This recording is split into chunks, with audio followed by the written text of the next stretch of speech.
Priyanka hello hello Priyanka Gandhi ಅವರಿಗೆ ಪ್ರಿಯಾಂಕಾ ಗಾಂಧಿ ಅವರಿಗೆ ಇನ್ನು ಜೋರ ಬರಬೇಕು. ಪ್ರಿಯಾಂಕಾ ಗಾಂಧಿ ಅವರಿಗೆ ಪ್ರಿಯಾಂಕಾ ಗಾಂಧಿ ಅವರಿಗೆ ಸೋನಿಯಾ ಗಾಂಧಿ ಅವರಿಗೆ ರಾಹುಲ್ ಗಾಂಧಿ ಅವರಿಗೆ. ಈಗ ಮೇಡಮ್ ಅವರು ತಮ್ಮನ್ನೆಲ್ಲ ಉದ್ದೇಶ ಮಾತಾಡ್ತಾ ಇದ್ದಾರೆ, ದಯವಿಟ್ಟು ಸಾವಧಾನವಾಗಿ ಕೇಳಿ.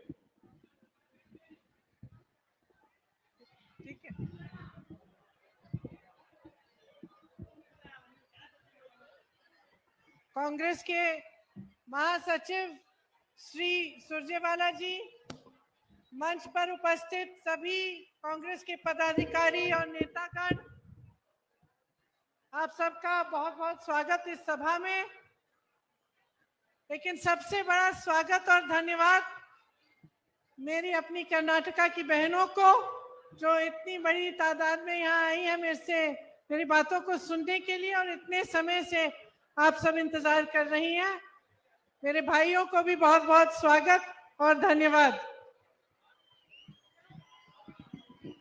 आपको देख के बहुत खुशी होती है। ನಿಮ್ಮನ್ನೆಲ್ಲ ನೋಡಿ ನನಗೆ ತುಂಬಾ ಖುಷಿ ಆಗ್ತಾ ಇದೆ. खास तौर से मेरी बहनें, ನಿಮ್ಗೆಲ್ರಿಗೂ ಮೇಡಮ್ ನ ನೋಡಿ ಖುಷಿ ಆಗ್ತಾ ಇದೆಯಾ ಇಲ್ವಾ? मैं जानती हूँ कि आप कितनी मेहनत करते हो। ನನಗೆ ಗೊತ್ತಿದೆ ನೀವೆಲ್ಲ ಎಷ್ಟು ಕಷ್ಟ ಪಡ್ತೀರಾ ಅಂತ. मैं जानती हूँ कि घर का बोझ किस तरह से संभालती हो, घर में काम करती हो,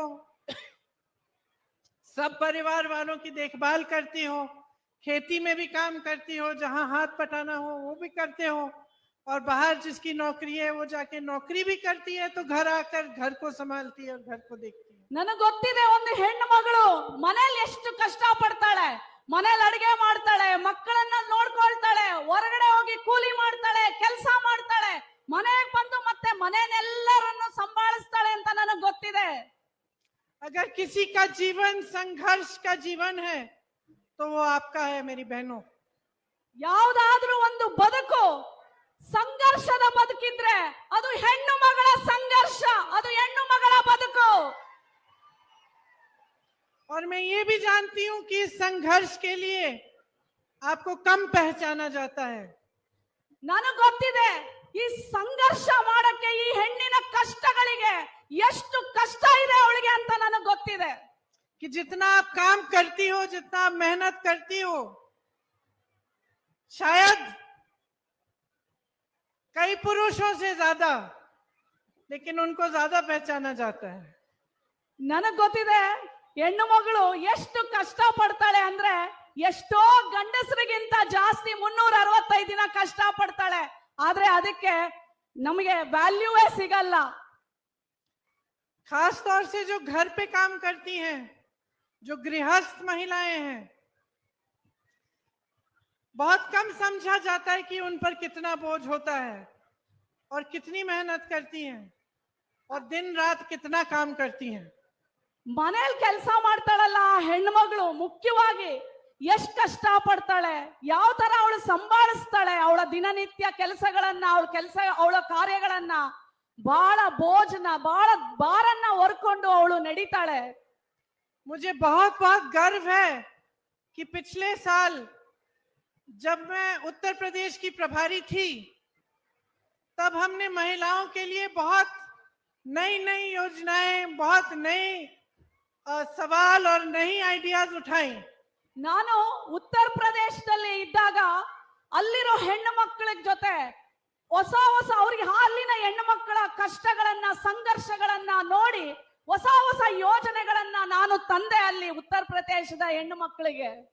क्योंकि वो एक पहल थी हमारे लिए, और उसके बाद हमने देखा कि बहुत सारे राजनीतिक दल महिलाओं के सवाल उठाने लगे। ಅಲ್ಲಿ ಹೆಣ್ಣು ಮಕ್ಕಳಿಗೆ ನಾನು ಜಾಸ್ತಿ ಪ್ರಾತಿನಿಧ್ಯ ಕೊಟ್ಟೆ, ಆದ್ರೆ ಅಲ್ಲಿರೋ ಬೇರೆ ರಾಜಕೀಯದವ್ರು ಇರ್ತಾರಲ್ಲ ಆ ಹೆಣ್ಣು ಮಕ್ಕಳ ಬಗ್ಗೆ ಹಲವಾರು ಸವಾಲುಗಳನ್ನ ಎತ್ತಿದ್ರು.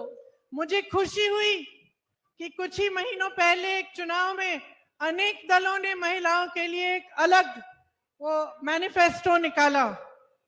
ಮೊನ್ನೆ ಲಾಸ್ಟ್ ಟೈಮ್ ಆ ಬೇರೆ ಬೇರೆ ಏನು ಈಗ ಬಿಜೆಪಿ ಈ ತರ ಜನತಾದಳ ಇದಾವಲ್ಲ, ಇವೆಲ್ಲ ಹೆಣ್ಮಕ್ಳಿಗೋಸ್ಕರ ಏನೇನೋ ಮ್ಯಾನಿಫೆಸ್ಟೋಗಳನ್ನ ಏನೇನೋ ನಿಯಮಗಳನ್ನ ಯೋಜನೆಗಳನ್ನ ತಂದ್ರು. और मुझे बहुत ही ज्यादा गर्व है कि कांग्रेस पार्टी ने इस चुनाव में कर्नाटका में ये तय किया है कि महिलाओं को 2000 रुपए हर महीने मिलेंगे। ನನಗ್ ತುಂಬಾ ಹೆಮ್ಮೆ ಇದೆ. ಆದ್ರೆ ನನ್ನ ಕಾಂಗ್ರೆಸ್ ಪಕ್ಷ ಹೆಣ್ಣು ಮಗಳಿಗೆ ಪ್ರತಿ ತಿಂಗಳು ಕಾಂಗ್ರೆಸ್ ಪಕ್ಷ ಬಂದ 2000 ಮನೆ ಹೆಣ್ಣು ಮಗಳಿಗೆ ಕೊಡ್ತೀವಿ ಅಂತ. ये आपके खाते में जाएगा ये पैसा। ಇದು ನಿಮ್ಮ ಅಕೌಂಟ್ಗೆ ಸೀದಾ ಹೋಗುತ್ತೆ, ಯಾರು ಮೀಡಿಯೇಟರ್ಗಳಿಲ್ಲ. और ये इस बात की पहचान है कि आप कितनी मेहनत करती हो, कि आप समाज को बनाए रखती हो, कि पूरे परिवार की परवरिश, अगले जितने भी बच्चे हैं आपके उतने की परवरिश आपके हाथों में है। ಇದು ಯಾಕೆ ಮಾಡ್ತಾ ಇದೀವಿ? ಹೆಣ್ಣು ಮಗಳಿಗೆ ಯಾಕೆ ನಾವು ಪ್ರತಿ ತಿಂಗಳ ಅವಳ ಅಕೌಂಟ್ಗೆ 2000 ರೂಪಾಯಿ ಹಾಕ್ಬೇಕು ಅಂತ ನಿರ್ಣಯ ಮಾಡಿದೀವಿ ಅಂದ್ರೆ, ನಮಗ್ ಗೊತ್ತಿದೆ ಹೆಣ್ಣು ಎಷ್ಟು ಕಷ್ಟ ಪಡ್ತಾಳೆ, ಆ ಮನೆಯ ಭಾರವನ್ನ ಹೊತ್ತು ಹೋರಾಟ ಮಾಡ್ತಾಳೆ. ಆ ಹೆಣ್ಣು ಸುಖವಾಗಿರ್ಬೇಕು ಅಂತ ಹೇಳಿ ನಾವು ಈ ನಿಯಮನ ತಂದಿದೀವಿ ಅಂತ ಹೇಳ್ತಾ ಇದ್ದಾರೆ. समाज का, देश का, प्रदेश का भविष्य बनाने वाली महिला ही होती है। ಈ ದೇಶವನ್ನ ಯಾರಾದ್ರೂ ಕಟ್ಟಬೇಕು ಅಂತಂದ್ರೆ ಅದು ಹೆಣ್ಣು ಮಾತ್ರ. क्योंकि बच्चों का देखभाल आप करती हो ಮಕ್ಕಳನ್ನ ನೋಡ್ಕೊಳ್ಳೋದ್ರಿಂದ ನೀವೇ ಮಾಡೋದು, और उनको सिखाती हो, ಅವರಿಗೆ ಪಾಠ ಸಹ ನೀವು ಕಲಿಸ್ಕೊಡ್ತೀರಾ. और जो हमारी संस्कृति है, सभ्यता है, वो बच्चों को आप देती हैं। ನಮ್ ಸಂಸ್ಕೃತಿ, ನಮ್ ನಡೆ ನುಡಿ, ನೀನ್ ಹೆಂಗಿರ್ಬೇಕು, ನೀನ್ ಹೆಂಗ್ ದೊಡ್ಡವನಾಗ್ಬೇಕು ಅಂತೆಲ್ಲ ಹೆಣ್ಣು ಹೇಳ್ಕೊಡ್ತಾಳೆ. इसीलिए मैं आपसे एक बात कहना चाहती हूँ। आज मैं यहाँ पर चुनाव के लिए खड़ी हूँ, इस मंच पे चुनाव के प्रचार के लिए आई हूँ। ನಾನು ಅದಕ್ಕೆ ಇವತ್ತು ನಾನಿಲ್ಲಿ ನಿಂತಿದ್ದೀನಿ, ಚುನಾವಣೆಗೆ ಬಂದಿದೆ, ಚುನಾವಣೆ ಪ್ರಚಾರಕ್ಕೆ ನಾನು ಬಂದಿದ್ದೀನಿ. ನಿಮ್ಗೆಲ್ಲರಿಗೂ ಒಂದು ವಿಷಯ ಹೇಳಕ್ಕೆ ನಿರ್ಣಯ ಮಾಡಿದ್ದೀನಿ. लेकिन इससे पहले कि मैं आपको बताऊं कि इस भाजपा की सरकार ने कर्नाटका को किस तरह से तबाह किया है इन 3 सालों में, और इससे पहले कि मैं आपको बताऊं कि कांग्रेस पार्टी क्या करना चाहती है आपके लिए और क्या किया है अतीत में कांग्रेस पार्टी ने कर्नाटका के लिए, मैं आपसे कुछ अलग सी बातें करना चाहती हूँ। ಈ ಬಿಜೆಪಿ ಪಕ್ಷ ಕಡೆಯ 4 ವರ್ಷಗಳಲ್ಲಿ ನಮ್ಮನ್ನ ಹೆಂಗೆ ತುಳಿದಿಟ್ಟಿದೆ ಅಂತ ನಾನ್ ನಿಮ್ಗೆ ಹೇಳಕ್ ಇಷ್ಟಪಡ್ತೀನಿ. ನಾವು ಕಾಂಗ್ರೆಸ್ ಪಕ್ಷ ಏನ್ ಮಾಡ್ತೀವಿ ಅಂತ ನಾನ್ ನಿಮಗೆ ಹೇಳ್ತೀನಿ. क्योंकि मैं भी एक महिला हूं, मेरे भी बच्चे हैं, मैं भी उनका भविष्य बनाना चाहती हूं। मैं भी समझती हूं कि एक परिवार के लिए क्या जरूरी है, कौन सी चीजें उस परिवार को बनाती हैं, मजबूत करती हैं। ನಾನು ಒಬ್ಳು ಹೆಣ್ಣು, ನನಗೂ 2 ಮಕ್ಕಳಿದ್ದಾರೆ. ನನಗ್ ಗೊತ್ತು ಆ ಹೆಣ್ಣಿನ ಕಷ್ಟ ಏನು, ಆ ಹೆಣ್ಣು ಹೇಗೆ ಮನೆಯನ್ನ ಕಟ್ತಾಳೆ, ಆ ಹೆಣ್ಣಿಗೆ ಯಾವ್ಯಾವ್ದು ಕಷ್ಟಗಳಿದೆ, ಆ ಹೆಣ್ಣಿಗೆ ಎಷ್ಟು ಸವಾಲುಗಳಿದೆ, ಅದೆಲ್ಲ ನನಗ್ ಗೊತ್ತಿದೆ. तो देखो अपने बच्चों के लिए हम क्या चाहते हैं। ನಾವು ನಮ್ಮ ಮಕ್ಕಳಿಗೆ ಏನೆಲ್ಲ ಮಾಡ್ಬೇಕು ಅನ್ಕೊಳ್ತೀವಿ. सबसे पहले तो हम चाहते हैं कि उनकी सेहत अच्छी हो। ಮೊದಲಿಗೆ ನಮ್ಮ ಮಕ್ಕಳು ಚೆನ್ನಾಗಿರ್ಬೇಕು, ಅವ್ರ ಆರೋಗ್ಯವಾಗಿರ್ಬೇಕು ಅನ್ಕೊಳ್ತೀವಲ್ವಾ. हम चाहते हैं कि उनकी पढ़ाई लिखाई अच्छी हो। ಅವರು ಚೆನ್ನಾಗಿ ಓದ್ಬೇಕು ಅನ್ಕೊಳ್ತೀವಿ ನಾವು.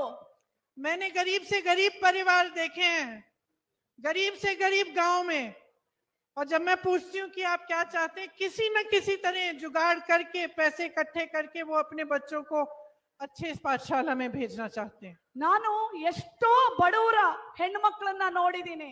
ಅವ್ರಿಗೆ ನೀವು ಏನು ಅಂತ ಕೇಳಿದ್ರೆ ಆ ಹೆಣ್ಣು ಮಗಳು ಆ ಬಡತನದಲ್ಲೂ ಸಹ 1 ರೂಪಾಯಿ ಕೂಡಿಟ್ಟು ನನ್ನ ಮಗುವಿನ ಭವಿಷ್ಯ ಕಟ್ಟಬೇಕು ಅಂತ ಹೇಳ್ತಾಳೆ ಆ ಹೆಣ್ಣು. मैं ऐसी बहनों से मिली हूं जिनके पास कुछ नहीं था, लेकिन छुप के अपने परिवार से जाके साड़ी के फॉल को सीकर थोड़े थोड़े पैसे बना के अपनी बेटियों को पढ़ाने के लिए भेजती हैं। ನನಗೊಬ್ಳು ಹೆಣ್ಣು ಮಗಳು ಗೊತ್ತಿತ್ತು, ಅವಳು ಸೀರೆ ಜಿಗ್ಜಾಗು ಫಾಲು ಮಾಡಿ ಚಿಕ್ಕ ಚಿಕ್ಕದ ಹಣ ಎಲ್ಲ ಕೂಡಿಟ್ಟು ತನ್ನ ಮಗಳನ್ನ ಓದಿಸಿದ್ಲು. तो सबसे पहले हम बच्चों की अच्छी सेहत चाहते हैं, हम चाहते हैं कि वो शिक्षा मिले उन्हें, हम चाहते हैं कि जब ये बच्चे बड़े हों, चाहे वो पुरुष हो चाहे वो महिला हो, हम चाहते हैं कि उसको अच्छा रोजगार मिले, वो अपने पैरों पे खड़ी हो। ನನಗೆ ನಮ್ಮ ಹೆಣ್ಣು ಮಕ್ಕಳು ಏನ್ ಅನ್ಕೊಳ್ತಾರೆ, ತನ್ನ ಮಕ್ಕಳಿಗೆ ಒಳ್ಳೆ ವಿದ್ಯಾಭ್ಯಾಸ ಸಿಗ್ಬೇಕು, ಒಳ್ಳೆ ಭವಿಷ್ಯ ಸಿಗ್ಬೇಕು, ಓದಾದ್ಮೇಲೆ ಅದು ಹುಡುಗ ಇರ್ಲಿ ಕೆಲಸ ಸಿಗ್ಬೇಕು ಅಂತ ನಾವೆಲ್ಲ ಅನ್ಕೊಳ್ತೀವಲ್ವಾ? उनको दुख होता है तो हमें दुख होता है। ಅವರಿಗೆ ಮಕ್ಕಳಿಗೆ ಏನಾದ್ರೂ ನೋವಾಯ್ತು ಅಂದ್ರೆ ನಮಗೂ ತಾಯಿಗೆ ನೋವಾಗುತ್ತೆ. उनका आत्मविश्वास कम होता है, ಅವರ ಆತ್ಮವಿಶ್ವಾಸ ಕಡಿಮೆ ಆದಾಗ ತಾಯಿಗೂ ಆತ್ಮವಿಶ್ವಾಸ ಕಡಿಮೆ ಆಗುತ್ತೆ, तो हमें दुख होता है। ನಮಗೂ ನೋವಾಗುತ್ತೆ. जब वो नौकरी के लिए जाती हैं, उन्हें रोजगार मिलता है, हम खुश होते हैं। ನಮ್ಮ ಮಕ್ಕಳು ಕೆಲ್ಸಕ್ಕೆ ಅಂತ ಹೋದಾಗ ಕೆಲಸ ಸಿಕ್ಕಿದಾಗ ನಮ್ಗೆ ಎಷ್ಟು ಖುಷಿ ಆಗತ್ತಲ್ವಾ? जब हमारे नौजवान बच्चे अच्छा रोजगार पाते हैं तो हम खुश होते हैं कि अब बच्चा घर को चलाएगा, हमारी भी देखभाल करेगा। ನಮ್ಮ ಮಕ್ಕಳು ದೊಡ್ಡವರಾಗಿ ಕೆಲ್ಸಕ್ಕೆ ಹೋಗಿ ಕೆಲಸ ಸಿಕ್ಕಿ ದುಡ್ಡು ಸಂಬಳ ತಗೊಂಬಂದ್ರೆ ನಮ್ಗೆ ಎಷ್ಟು ಖುಷಿ ಆಗತ್ತಲ್ವಾ? ನಮ್ಮನ್ನು ನಮ್ಮ ಮಕ್ಕಳು ನೋಡ್ಕೊಳ್ತಾರೆ ಅನ್ನೋ ಒಂದು ಭರವಸೆ ನಮ್ಗೆಲ್ರಿಗೂ ಮೂಡುತ್ತಲ್ವಾ? और अगर हम मेहनत करते हैं, चाहे हम महिला हो पुरुष हो, अगर हम घर पे मेहनत करते हैं या खेतियों में करते हैं या बाहर जाके जॉब लेके करते हैं, कुछ भी करते हैं, तो हम इसी नजरिए से करते हैं कि हम अपने परिवार को मजबूत बनाएंगे, हम अपने बच्चों को बड़ा करके उनके लिए अच्छे अच्छे भविष्य की उम्मीद रखेंगे। ನಾವು ಗಂಡಸರಾಗ್ಲಿ ಹೆಣ್ಮಕ್ಳಾಗ್ಲಿ ಇಬ್ರು ದುಡಿತೀವಿ, ಹೊರಗೋಗಿ ಒಳಗೆ ದುಡಿತೀವಿ. ಯಾಕೆ? ನಮ್ಮ ಮಕ್ಕಳ ಭವಿಷ್ಯಕ್ಕೆ, ನಮ್ಮ ಮಕ್ಕಳ ಉದ್ಧಾರಕ್ಕೆ, ನಮ್ಮ ಮನೆ ಚೆನ್ನಾಗಿ ಬೆಳೀಲಿ ಅಂತ ಅಲ್ವಾ? तो इस पूरी जो ये सारी जो मेहनत हम करते हैं, ये सारी जो जिंदगी हम जी रहे हैं, इसमें नेताओं की, राजनीति की, सरकारों की क्या भूमिका है? ನಾವಿಷ್ಟೆಲ್ಲ ಕಷ್ಟ ಪಡ್ತೀವಲ್ಲ, ಈ ಗೆದ್ದು ಬರ್ತಾರಲ್ಲ ರಾಜಕಾರಣಿಗಳು, ಈ ನೇತಾರು, ಅವ್ರದ್ದು ಏನು ಜವಾಬ್ದಾರಿ? ಅವ್ರು ನಮಗೋಸ್ಕರ ಏನ್ ಮಾಡ್ಬೇಕು? हम नेताओं में क्यों विश्वास करते हैं? ನಾವು ಈ ರಾಜಕಾರಣ ಗೆದ್ದು ಬರ್ತಾರಲ್ಲ ಅವ್ರ ರಾಜಕಾರಣಿಗಳಲ್ಲಿ ನಾವು ಯಾಕೆ ವಿಶ್ವಾಸ ಇಡಬೇಕು? मैं यहाँ खड़ी हूँ, पहली बार आप मुझे मिल रहे हैं, मेरी बातें सुन रहे हैं, मुझ में विश्वास क्यों है? ಈಗ ನಾನು ಫಸ್ಟ್ ಟೈಮ್ ಪ್ರಿಯಾಂಕಾ ಗಾಂಧಿ ನಾನು ಇಲ್ಲಿ ಬಂದು ನಿಂತ್ಕೊಂಡಿದ್ದೀನಿ, ನನ್ನ ಮೇಲೆ ನೀವೆಲ್ಲರಿಗೂ ವಿಶ್ವಾಸ ಇದೆಯಲ್ಲ, ಯಾಕಿದೆ? किस लिए? ಯಾಕಿದೆ ನಿಮ್ಗೆ? ಪ್ರಿಯಾಂಕಾ ಗಾಂಧಿ ಮೇಲೆ ನಿಮಗೆ ವಿಶ್ವಾಸ ಇದೆ, ಯಾಕಿದೆ?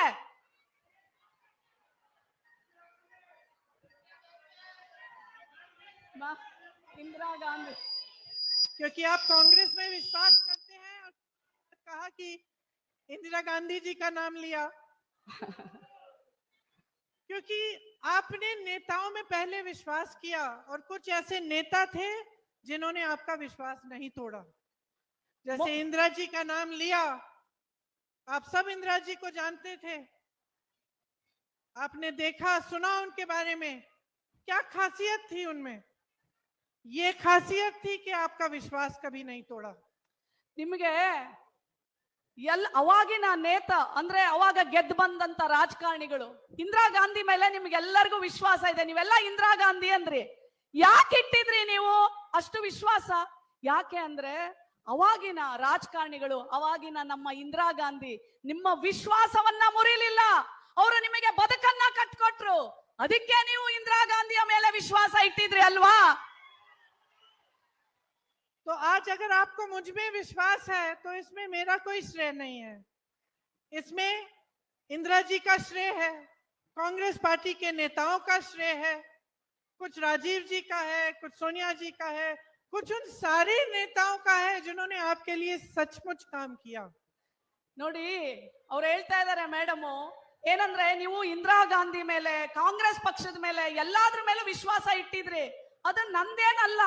ಯಾಕೆ ಇಟ್ಟಿದ್ರಿ ಅಂದ್ರೆ ಇಂದಿರಾ ಗಾಂಧಿ ಅವರಾಗ್ಲಿ, ಜವಾಹರ್ಲಾಲ್ ನೆಹರು ಅವರಾಗ್ಲಿ, ಸೋನಿಯಾ ಗಾಂಧಿ ಅವರಾಗ್ಲಿ, ಮನಮೋಹನ್ ಸಿಂಗ್ ಅವರಾಗ್ಲಿ, ಎಷ್ಟೋ ಕಾಂಗ್ರೆಸ್ ಲೀಡರ್ಸ್ ಗಳಾಗ್ಲಿ ನಿಮಗೋಸ್ಕರ ಬೇಕಾದಂಗೆ ಕೆಲಸ ಮಾಡಿಕೊಟ್ರು. ಅದಕ್ಕೆ ನೀವು ಇವತ್ತು ಪ್ರಿಯಾಂಕಾ ಗಾಂಧಿ ಅವರ ಮೇಲೆ ವಿಶ್ವಾಸ ಇಟ್ಟಿದ್ದೀರಾ, ಹೌದಾ ಇಲ್ವಾ?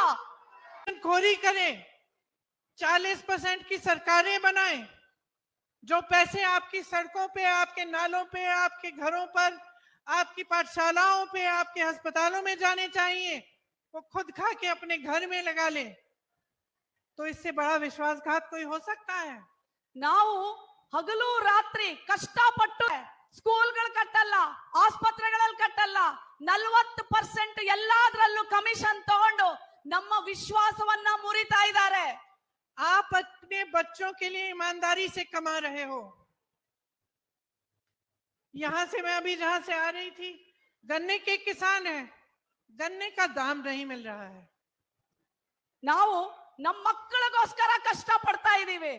ನಾನು ಈ ದಾರಿಯಿಂದ ಬರ್ಬೇಕಾದ್ರೆ ನಾನು ಕಬ್ಬಿನ ತೋಟಗಳನ್ನ ನೋಡ್ದೆ, ಆದ್ರೆ ಆ ಕಬ್ಬಿಗೆ ಕೊಡಬೇಕಾದಂತ ಏನು ಅನುದಾನ ಇದೆ ಸರ್ಕಾರದಿಂದ ಅದು ಸಹ ಕೊಡ್ತಾ ಇಲ್ಲ ಸರ್ಕಾರ. आज देश में किसान औसत 27 रुपए प्रतिदिन कमा रहा है. 27 रुपए. ಇವತ್ತು ರೈತ 27. ರೈತ ಪ್ರತಿದಿನ 27 ರೂಪಾಯಿ ಮಾತ್ರ ಅವನು ಗಳಿಸ್ತಾ ಇದ್ದಾನೆ. आपने बहुत भरोसा करके सरकारें चुनी, ನೀವೆಲ್ಲರೂ ನಂಬಿಕೆ ಇಟ್ಟು ಈ ಸರ್ಕಾರಕ್ಕೆ ವೋಟ್ ಹಾಕಿ ತಂದ್ರಲ್ವಾ? विश्वास करके नेताओं को चुना. ಅವ್ರ ಮೇಲೆ ವಿಶ್ವಾಸ ಇಟ್ಟು ಇವರನ್ನೆಲ್ಲ ಗೆಲ್ಸಿದ್ರಿ. आज वो नेता कितने हजारों करोड़ कमा रहे हैं. ಆದ್ರೆ ಅವನು ಗೆದ್ದಿದಾನಲ್ಲ, ಎಷ್ಟು ಕೋಟಿ ಕೋಟಿ ರೂಪಾಯಿ ಇವತ್ತು ಅವನು ಲೂಟಿ ಮಾಡ್ತಾ ಇದ್ದಾನೆ. आज प्रधानमंत्री के उद्योगपति मित्र ಆ ಪ್ರಧಾನ ಮಂತ್ರಿ ಅವ್ರ ಜೊತೆ ಒಬ್ಬ ಉದ್ಯೋಗ ಮಿತ್ರ ಇದಾನಲ್ಲ, अडानी जी, ಅದಾನಿ, ಎಲ್ಲ ಪ್ರೈವೇಟ್ ಸೆಕ್ಟರ್ಸ್ ನ ಅವನೇ ಕೊಂಡ್ಕೊಂಡ್ಬಿಟ್ಟಿದ್ದಾನೆ ಇವತ್ತು ಪ್ರಧಾನಿಯ ಸ್ನೇಹಿತ. ये नौजवान बेरोजगार खड़े हैं, इनको रोजगार PSU से मिलता है. ಇಲ್ಲಿ ಇಷ್ಟು ಜನ ಎಷ್ಟು ನಮ್ಮ ಯುವಕರಿದ್ದಾರೆ ಇಲ್ಲೆಲ್ಲಾರು, ಅವ್ರಿಗೆ ಯಾವ್ದು ಕೆಲಸ ಇಲ್ಲ. लेकिन वो अडानी को दे दिए.